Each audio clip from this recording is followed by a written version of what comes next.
everybody to Door 19, advice for you from two complete strangers. I'm Jamal. Hey, I'm LaShondra. And let's get started. Okay, today we have two questions for you guys, and the topics are all about relationships and about emotional distress. So they need some help from us. All right, first question says, my husband of 3 years has been very distant towards me, and I feel downright ignored. I've tried to talk to him about this and even tried to spice things up in our relationship, but nothing has worked.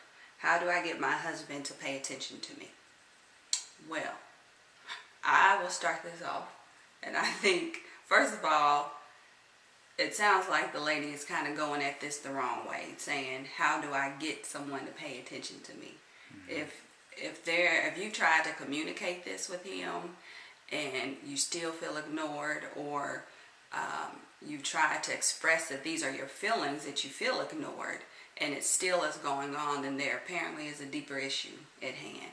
And it's not just a surface level, oh, my husband don't like me, or he's not attracted to me type thing anymore. Because as women, that's what we tend to always go to first. We always tend to go to the what's wrong with me type of thing, when most likely that's not even the problem. It sounds like it may be something else that he needs to work through, and hopefully he can work it through with you and explain to you what's going on.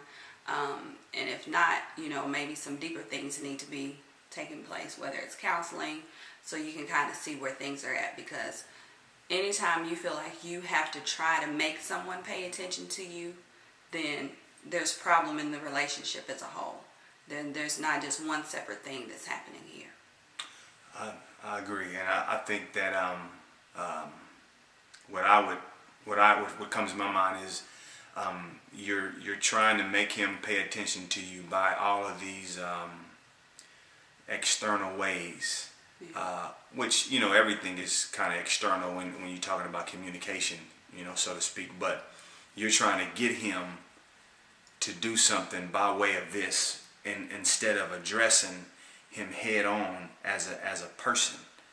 Sometimes a man can feel that you're not really interested in him. It's funny how relationships can go so many directions as time passes, and the person that you started out with changed. You know what I mean? You changed, they changed, but in that changing, sometimes the way that the communication was up until to that point changed too. So he might feel like you're not interested in who he is now, and you're trying to do the same old things that a lot of people do, to feel interested, to feel noticed, to feel wanted, to feel loved, which really is never the way in our experience. Yeah. But I would suggest that you just talk to him, and don't talk to him in a particular way. You don't like the way I look, my clothes, you don't like how this dress fit, you hadn't said anything about my hair.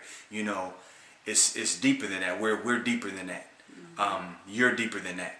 So I would just suggest you address him head on. You want to communicate it exactly, because you have legitimate feelings, and it's real and it's strong, and he wants to know that that's what it is. This relationship means something. So talk to me. Yeah. That's my advice. And then I would just also add, because I know she said that she tried to talk to him before, but was it in the way that you said? Yeah. How did you? Yeah. Right. How was it a badgering way, kind of? The nag. Uh-oh. Did you kind of hit him head on with this stuff, or was it in a way that he could truly understand what you're saying here? So. Right. And you know what?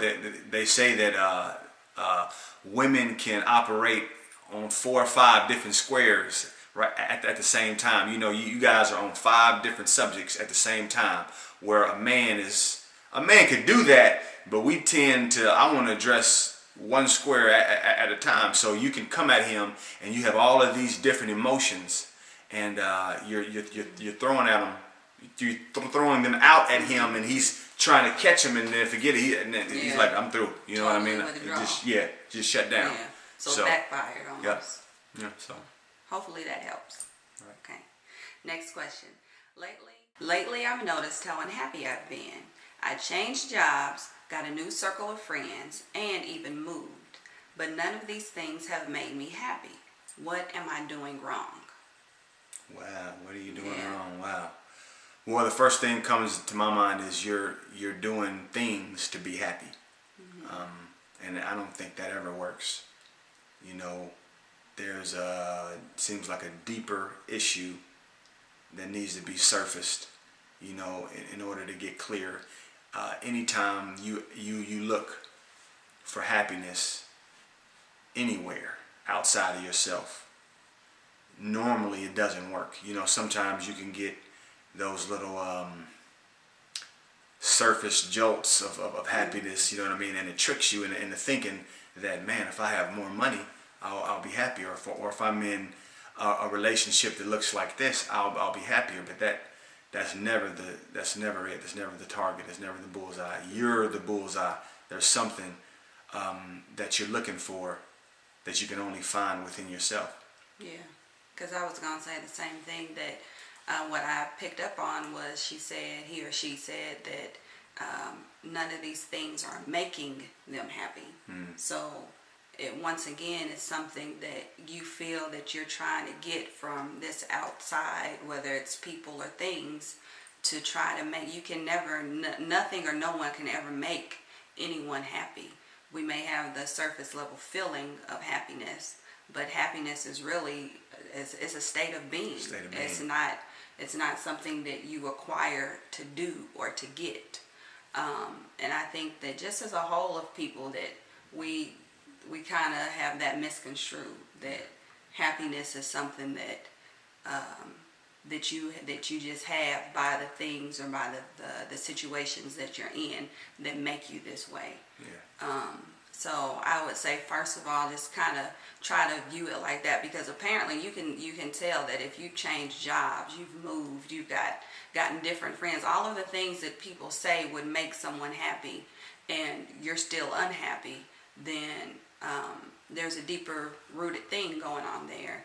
And just remember that you create your own life, your own situations, and even your own feelings, even though it doesn't seem that way, even though it seems that you get all of these things from other people. Yeah. You know, you really are in control. So just remind yourself that you are in control of this, and that you can be happy. Yeah, and I would add too, you know, we grow, we progress, we move forward, but sometimes we try to use the same old training wheels when we're beyond training wheels, but we haven't identified that, you know, in our particular experience. We try the same old methods when you went beyond that. So I don't know if you have been dealing with being unhappy longer than this point, or you found yourself, or you noticed that, you know, lately you've been unhappy and these are the things that you've tried and they're not working, and it may just be because you've moved on, you've progressed, you've extended. Right. So it's time to try new things. Mm-hmm. And I mean things that you wouldn't have normally thought about. You know what I mean? Yeah. Yeah. So I know we kind of went long-winded on that one, but hopefully it still was some advice that helped you out, and helped all of you out that are listening and watching to this also. Right. And remember to subscribe. You can find the link below, or actually it's actually on the channel too. You can actually even write in on the YouTube page if you wanted to comment, or if you wanted to, you know, give your question there too, and we'll get you. Yeah. We'll get you. So don't forget to email us any of your questions at door19adviceforyou@gmail.com, and also tune in every Wednesday and check us out. All right. Until next time. See ya. See ya.